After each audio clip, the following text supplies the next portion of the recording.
Assalamualaikum warahmatullahi wabarakatuh. Selamat pagi anak-anak hebat. Bagaimana kabar kalian hari ini? Semoga selalu dalam keadaan sehat ya. Bertemu lagi dengan kakak Arina Nurul Istiqomah, mahasiswa S1 Pendidikan Guru Sekolah Dasar Universitas Ngudi Waluyo. Kali ini kita akan belajar tema 3, peduli terhadap makhluk hidup. Subtema 3, ayo cintai lingkungan, pembelajaran 1. Tujuan pembelajaran. Yang pertama, siswa dapat mengumpulkan informasi melalui kegiatan wawancara dengan tepat. Yang kedua, siswa mampu menyusun laporan tertulis menggunakan kosakata baku dan kalimat efektif dengan sistematis. Yang ketiga, siswa dapat menyimpulkan pemanfaatan sumber daya alam hayati bagi kesejahteraan masyarakat dengan tepat. Yang keempat, siswa mampu merangkum informasi hasil identifikasi pemanfaatan sumber daya alam hayati bagi kesejahteraan masyarakat dengan sistematis. Yang kelima, siswa mampu menafsirkan manfaat dari peduli dan melestarikan sumber daya alam dan lingkungan dengan tepat. Yang keenam, siswa mampu merangkum kebiasaan peduli dan melestarikan sumber daya alam dan lingkungan dalam bentuk tabel dengan sistematis. Pada pembelajaran sebelumnya, kita sudah belajar mengenai wawancara. Apakah kalian ada yang masih ingat pengertian dari wawancara? Ya, wawancara adalah kegiatan tanya jawab secara lisan untuk memperoleh suatu informasi. Orang yang mewawancarai disebut pewawancara atau interviewer, sedangkan orang yang diwawancarai disebut narasumber. Daftar pertanyaan dan laporan wawancara. Menyusun daftar pertanyaan wawancara dilakukan sebelum melakukan wawancara. Daftar pertanyaan yang akan ditanyakan diurutkan dari hal yang umum ke hal yang khusus. Pertanyaan kepada narasumber diajukan secara berurutan, dimulai dari tahap pembuka, inti, dan tahap penutup.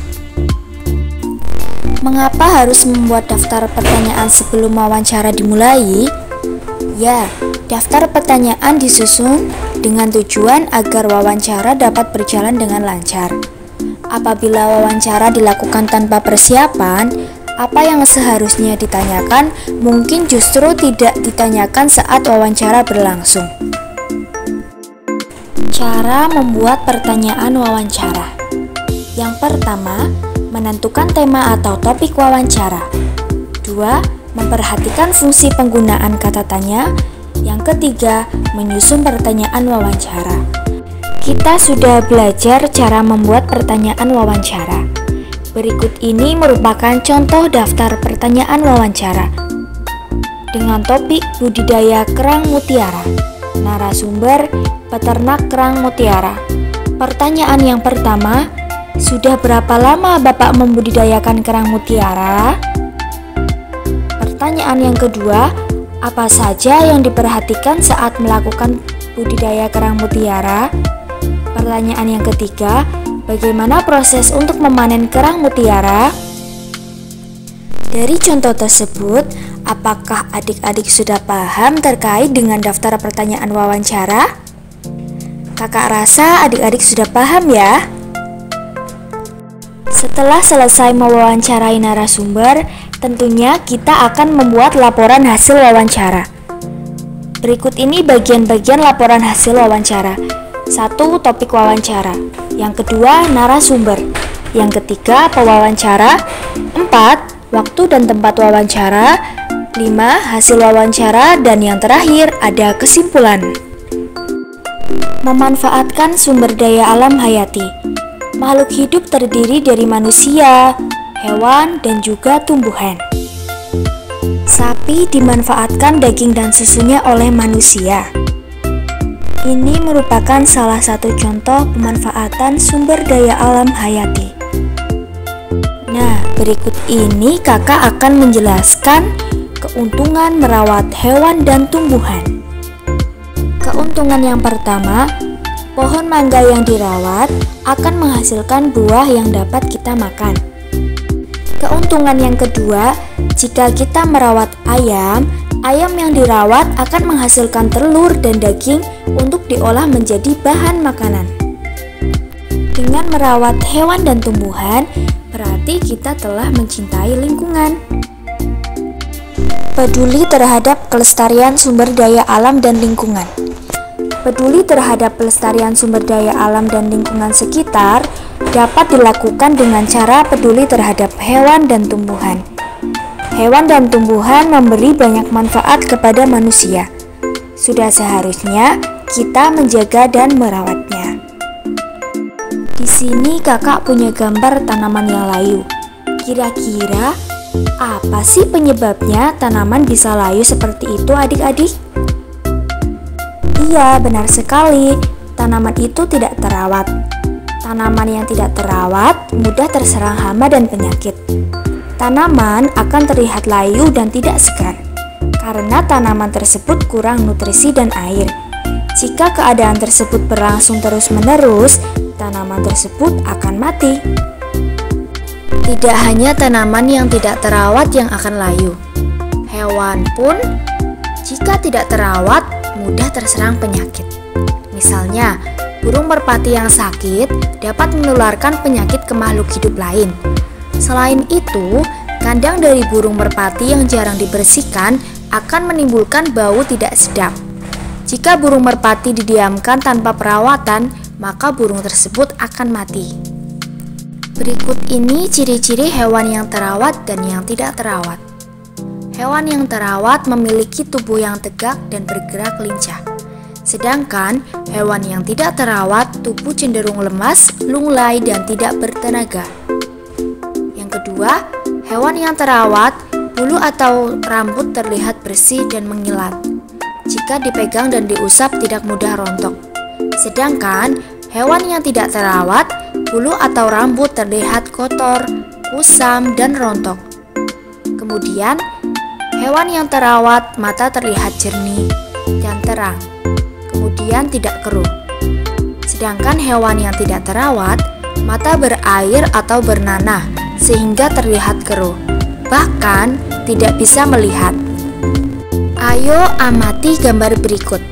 Berilah tanda centang pada gambar yang menunjukkan tanaman dan hewan yang terawat. Gambar yang pertama adalah tanaman dengan daun berwarna hijau. Sudah jelas bahwa tanaman tersebut sangat terawat, bukankah begitu adik-adik? Gambar yang kedua ada kambing yang terlihat gemuk dan juga bersih. Sudah pasti kambing tersebut terawat dengan baik, bukankah begitu adik-adik? Gambar yang ketiga ada tanaman dengan daun berwarna hijau. Sudah pasti tanaman tersebut terawat dengan baik. Gambar nomor 4 ada kuda yang terlihat terawat. Berarti kita harus memberikan tanda centang pada gambar yang nomor 4. Lanjut, gambar nomor 5 ada tanaman yang layu. Apakah tanaman ini termasuk tanaman yang terawat atau tanaman yang tidak terawat ya adik-adik? Ya, benar sekali. Tanaman ini tidak terawat. Maka dari itu, kita tidak perlu memberikan tanda centang pada gambar nomor 5. Gambar nomor 6 ada kucing yang sedang makan. Berarti kucing tersebut dirawat ya adik-adik. Kita beri tanda centang pada gambar nomor 6. Pada gambar nomor 7 ada 2 ekor ayam yang terlihat gemuk. Sudah pasti ayam-ayam tersebut dirawat dengan baik oleh pemiliknya. Kita beri tanda centang ya adik-adik. Pada gambar terakhir ada tanaman yang daunnya terlihat hijau dan segar.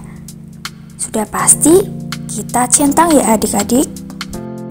Apa yang menyebabkan tumbuhan dan hewan menjadi tidak terawat?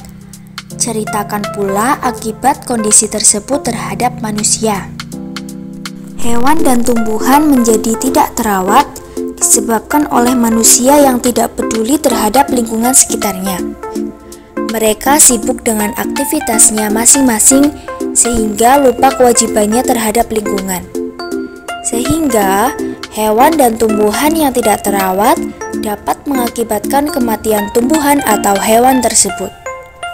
Sebagai warga negara, kita berkewajiban ikut menjaga dan melestarikan lingkungan alam agar terjaga kelestariannya.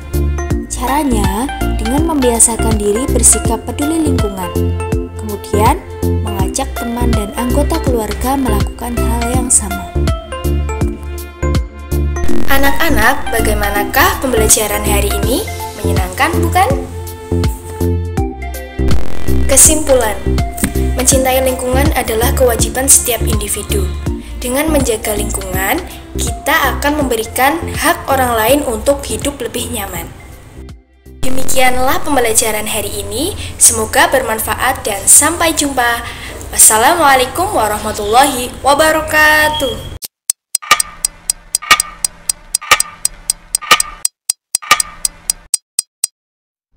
Selamat atas Dies Natalis, Program Studi Pendidikan Guru Sekolah Dasar dan Himadidas STKIP PGRI Bangkalan yang ketiga. Semoga semakin maju dan jaya selalu.